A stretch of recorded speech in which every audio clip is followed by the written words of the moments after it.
The federal government has not argued with the figure reached by both parties, but the seeming delay in transmitting the report of the committee to the National Assembly is building a not-so-friendly sentiment.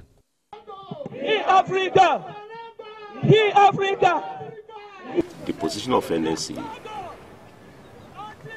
is the outcome of this negotiation, which has lasted up to 1 year, that Nigerian workers deserved 30,000 minimum wage. That's what was on the table. And the position of the NSC is that federal government should transmit the executive bill, because minimum wage is on the exclusive list. You know, it's a federal issue, federal labor market issue. And that President Muhammad Buhari, who commendably set up the committee in response to the demand of organized labor, should now finish the very good job which he has started by presenting the executive bill to formalize in a legal form the new minimum wage of 30,000.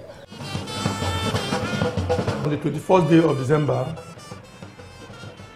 organized labor met in Lagos, and we issued a communique at the end of the meeting, which is in the public domain. I was the secretary of that particular leadership meeting of organized labor.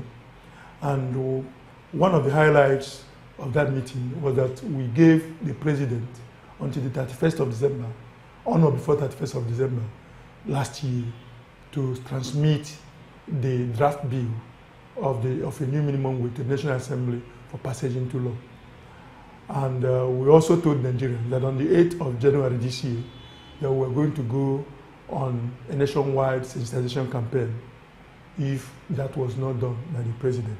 And that after that, they will go on strike without further notice.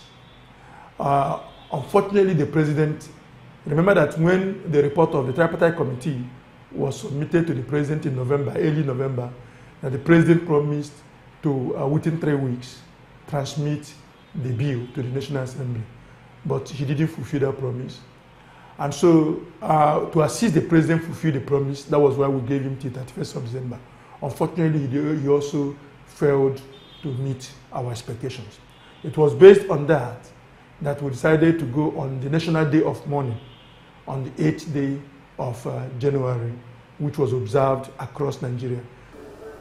We are taking our deliberations to National Economic Council, and then we close up on 22nd at the National Council of State. After that, we'll be able to say what we're doing. Figure, frequency of review, those that have exemptions, and everything about the bill, so that people will know.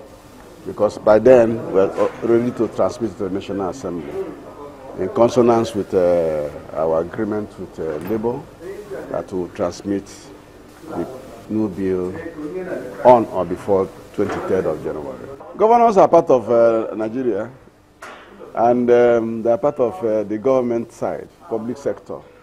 So don't disengage them or disarticulate them from the federal government. The public sector is federal government and the state government, and even the local government, represented by the governors. The general elections, which is just a month away, also seems to be an active factor in the deliberations and conclusion of the minimum wage issue. Why is government shifting this to the election period?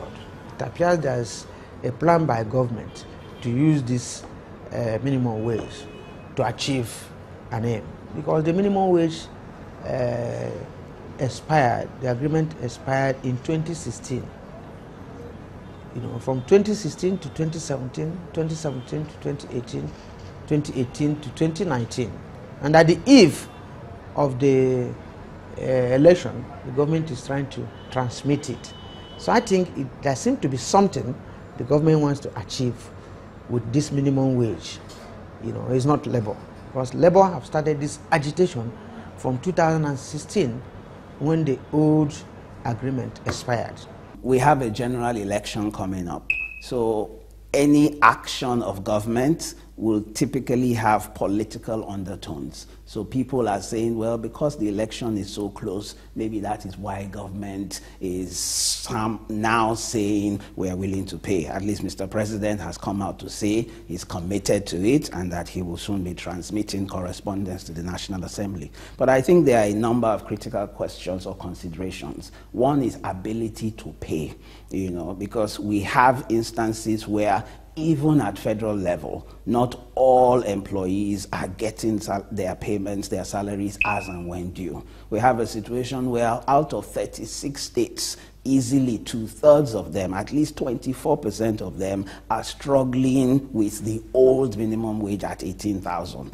So the question is, even if we pass this new legislation at 30, where will the funds that are required to make this payment, where will they come from? So I will think that government has to pay very close attention to it. I know that a technical committee has been established, and part of the terms of reference of that committee is to identify sources of revenues that can be used to fund this significant increase. So unfortunately, I think we're in for a bit of a struggle, because as it is, historically, recurrent expenditure is 70% of our annual budgets.